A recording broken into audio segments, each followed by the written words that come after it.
ลองซึกผมมาไปลองซึกไหนวันเมื่อไรน้ำหมูจีน้ำคำซึกพี่น้องลอยเขาเนี่ยตั้งขึ้นมาขึ้นเฮียงซองเฮียงไปชิบ2,011เนี่ยล้านใหญ่มาอันนั้นเหตุอะไรเขาตั้งล่ะก็บอกว่าเขาก็ใครมีซึกแก่ขีจื้อคือเขาอ่ะอันเขาอันนี้ซึกแก่ขีจื้อคือเขาเนี่ยเขาพิฆาตเขาพิฆาตหรอกทีเดียวเขาขาดต้องปันแห้งก่อนน่ะเขาหลุดมีซึกน่ะหลุดปันแห้งเขาก่อนน่ะก็ว่าห่างไอ้แก่ขีจื้อคือเขาก็ว่ามีซึกแต่แก่ขีจื้อคือเขาสมัยเปลี่ยนจิงไตคนไหนเนี่ยอันนั้นพี่น้องเดือดไม่น้ำเมืองหาเนี่ยเพราะฉะนั้นเนี่ยซึกไหวไม่ได้มันขึ้นมามันเกินขามันจังปล่อยขึ้นขาเนี่ยบางคนเมื่อกำแขมบางคนใต้กำแขมคนประลองเขาขึ้นก่อนกำแขมเมื่อไหร่ตับเตียนเดียวเองจังปล่อยขึ้นขาก็ปล่อยมาหลายกำลังค่ะนั่นนี่นับปืนกับสุเจ้าตีกุ้ยก็เพราะฉะนั้นแหละนะว่าซึกเจ้าคือเขาเกิดขึ้นมานั้นมันดีฮะดีค่ะก็บอกเจ๊เจ๊คือเขาค่ะแล้วว่าเราเจ๊เจ๊คือเขาเนี่ยเสียได้ก็คนอันอยู่ในแผ่นดินจีนใต้เนี่ยเขาหลุดมาอุกันค่ะหลุดมาอุกันหลุดมาเข้าออกกันอย่าไปด้วยกันมีหางเขาอุกันเพราะว่าเขาเจ้าวันหนึ่งพี่น้องพลังเพราะว่าเขาเจ้ารับเหลี่ยมคนไหนจึงเขาขานี้เขาหมกเขาขางมาเอาเขาเป็นตัวเลี้ยงกระต่ายทางเขาเมื่อขางขึ้นชิดหัวนั่นขางคนหน่วยมานั่งขางขึ้นกันนะดูเอ็นเฮี้ยงมากขางสองไม้ชวนผมเอากวางอันมาหยอกอะไรปันดูอะไรเชื่อกันเลยกดตึกกระต่ายทางขางโกกังตึกดูเอ็นเฮี้ยงกระจายเขาเลยกระต่ายทางโกกังเอาปันกวางอันนี้ยินเนี่ยพลองเอาขางเอาปันกวางอันนี้ยินเนี่ยเป็นปันกวางมันอ่ะแค่นี้นะพวกบนอยู่มาเนี่ยเป็นกวางปันหมากมันอ่ะมันดีหรือเป็นคนกินไม่ปวดกันอ่ะอันนี้ยำมาค่ะลุงเมื่อปานก่อนเนี่ยใต้เขาขายยำมาค่ะลุงเนี่ยเมื่อปานก่อนเนี่ยป้าเนี่ยเฮียงเก่าปาก78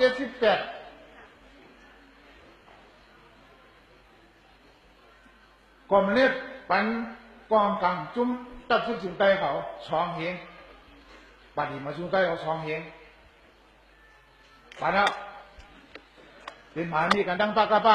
ปาดีมาสุดถึงใต้ช่องเฮียงอ่ะปานมายื้อมากองเสียงกันเลยย้อนลงสวยเทียมแพงปากกาปาวายังอยู่เตาปากกาปาเขาไม่สุขอะไรแค่ไอ้กินไหมบางอ่ะวันไหนปฏิมาชุนตั้งย้อนอยู่อ่ะป้นย้อนอยู่ก็แตกกันนะครับเนี่ยจะสุดต่างเมืองสองโดเมืองใดปอจันคำพองก็ทับขันปฏิของเนี่ยปฏิมาชุนตั้งแตกกันเป็น2 เครื่องอ่ะเจ้าเนี่ยมันเป็นหาเนี่ยมันเป็นการไปมึนเป็นมันเรียนหูเขาค่ะก็บอกห้อมจุกห้อมใครเลยต้องซอยแถมปนปนเดียห้อมจุกเหนือขาเขาน่ะมันก็มันเกินกำเดินมาก็ร่วมเหในเขาตอนนั้นเขาพี่น้องรวยเขาพวกขางเขาลงลายมืออย่างเจก็ชื่อกันก่อยอ่ะเพิ่นก็ถามหาเอาครับเพิ่นดูซิเขาสังเขาเจ้ารักแดมพวกไหนจืออุเพแลชื่อเขาขึ้นมือว่ากบสั่งอะไรขึ้นมือกบมันชื่อเนี่ยอุเพแลกับสิวันไงผู้จัดการของเขาถามกันแล้วตั้งคำ2 คำแน่นถามไปยี่ปุ้งหัวโอ้ข้าก็ว่าสิ่งนั้นเป็นไงล่ะนะว่าข้ามปันป้นขาถ้าจะขึ้นแบบโหป่าไงมึงพี่คำเดียวต่อถึงวันมาเนี่ยอันขึ้นเนี่ยขึ้นเนี่ยถามว่าสูยี่เฮ็ดฉันในคาวันมาเนี่ยกาสู้ไปตัวว่าสูยี่เฮ็ดฉันกาเข้าไปตัวว่าคนเมืองชาวสามก้อนนั่นกว่านี้ดีแล้วไปพูดดีไปตั้งไฟแล้วอย่าว่าไอ้ถอยเดี๋ยวขึ้นหัวที่เขาตีอยู่ในรถน้ำสังเกต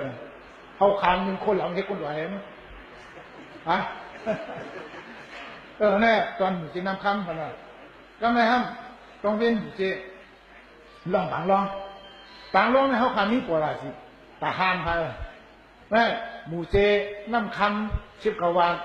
เจ้าอุปเปิงเขาก็มีเหมือนกันนั้นข้าชูเจ้าเติมปังมาดังเจ้าอุปเปิงเขาค่ะนะว่าเมื่อเจ้าอุปเปิงเขาซ้ำร้องซ้ำชูนะก็ต่างถึงค่ะนะเจ้าอุปเปิงก็ร้องเขาขับฮัดต่างเลยต่างถึงค่ะคนเดียวกวนขาเนี่ยกวนไผ่อุปเปิงขาอยู่กันนั้นแน่ลองต่างกันเดียวสองก็ลองยามอกกำอันบ้ากินอันบ้ากล้าขายต่างกันเดียว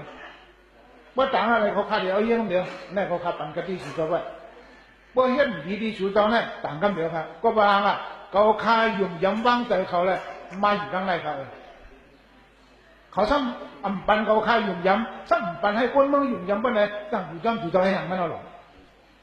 จะขายตั้งสุขสันต์อย่างนี้เขาไม่รู้เลี้ยงอันนี้ก็ลองผังร้องเลยก็ตึงผังตั้งสมาธิเขาค่ะนะลองผังร้องลองพัฒนาอันเขาข้าวกับเรียนมาเนี่ยสื่อสารวันเนี่ยกึ่งเรียบเมืองใต้เขาค่ะกึ่งเรียบเมืองใต้เขาค่ะก็ว่ามีหลายเจ้าคือ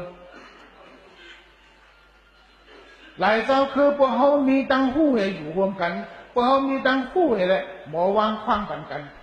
บนไหนได้พี่น้องรวยก็มีอาณาอุปเปิงพี่น้องเจ้าคือรวยเขารอดแล้วพี่น้องว่าอุปเปิงเจ้าคือว่าเขารอดแล้วลาหูอุปเปิงรอดแล้วอาขาลุนรอดแล้วโกกังอุปเปิงรอดแล้วศูนย์อุปเปิงห้องคอเนี่ยมีห้างผักมันมึงบุญผีจะไหนค่ะเป็นเจ็บเพียอาณาบันกันถ่ายตั้งเตอเนี่ยนำให้ตั้งมือค่ะมึงบุญเนี่ยถูกเจ้าใครอ่ะว่ากับเมืองสวิตเซอร์แลนด์เนี่ยเพราะว่าเลี้ยงปืนเนี่ยเหมือนกันนั่งเมืองไทยเนี่ยใครอ่ะมีขุนเผ่าขุนมันเจ้าเผ่าเจ้ามันเนี่ยมันตึกกันนั่งเหมือนกันนะครับเขาเนี่ยก่อสร้างแต่เด็กขึ้นมาเป็นพัฒนามาเลย60 ปีค่ะ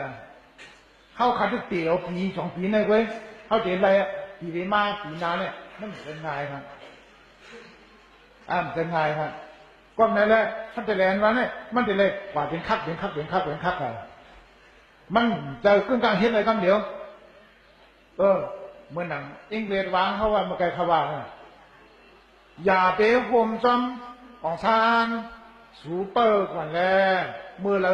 สูปีตัวเย้าเขาจ่องไปปันสูเลยเรื่องใครเมืองหนาท่านใครหนาล่ะ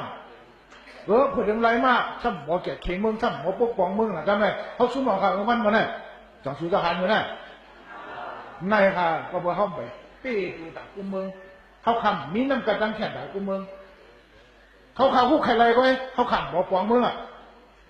หรือเราใครอ่ะเบอร์ขำหมอปองเมืองเมื่อไหร่ก็ไว้เขาข่าวเขาให้เหมือนอย่างวันเหมือนไหนล่ะมุนไตถูในสุบเขาปั่นสวยก้อนคอยละวันไหนแหละตับชึงมัน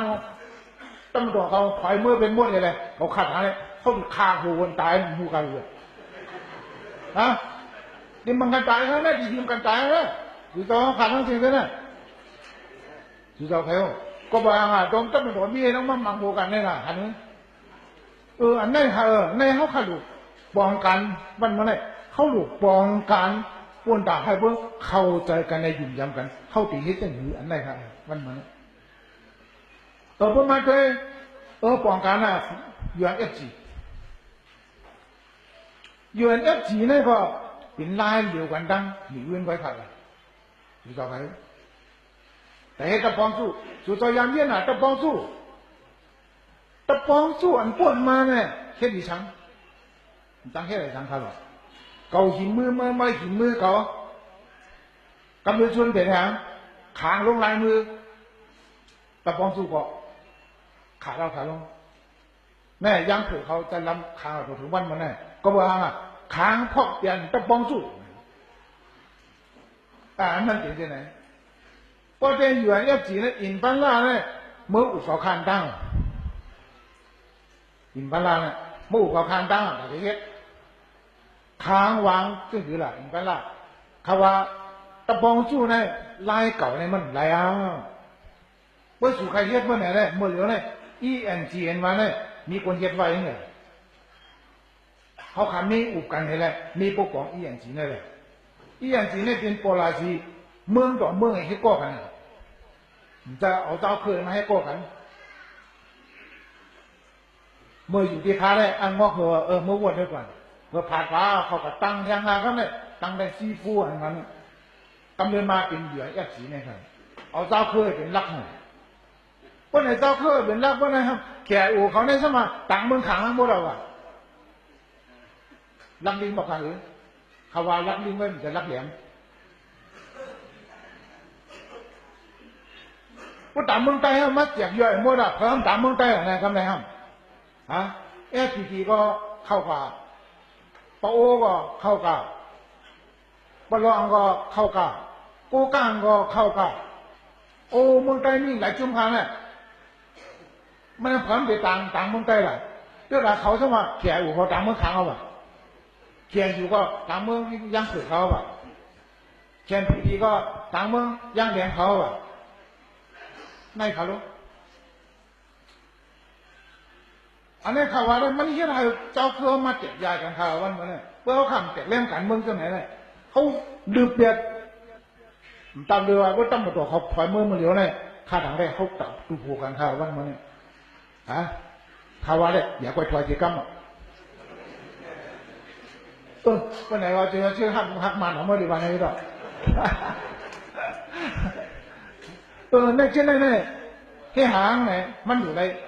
ช่างลองอยู่ยังมันก่อนร้อยๆค่ะเมื่อเขาช่างลองอยู่ยังก่อนร้อยๆบนไหนเนี่ยแต่ได้เปลี่ยนมาลองพ่อโฮมแต่เปลี่ยนมาพัดเลยมันจะง่ายค่ะที่เจ้าเขาพัดเลยนะมันเดี๋ยวกว่าเป็นคับเป็นค้าก็ไหนได้ดูผุพังใครมีปลายวนต่างหัวต่างอันนี้ครับพัดเลยแต่ได้เปลี่ยนมา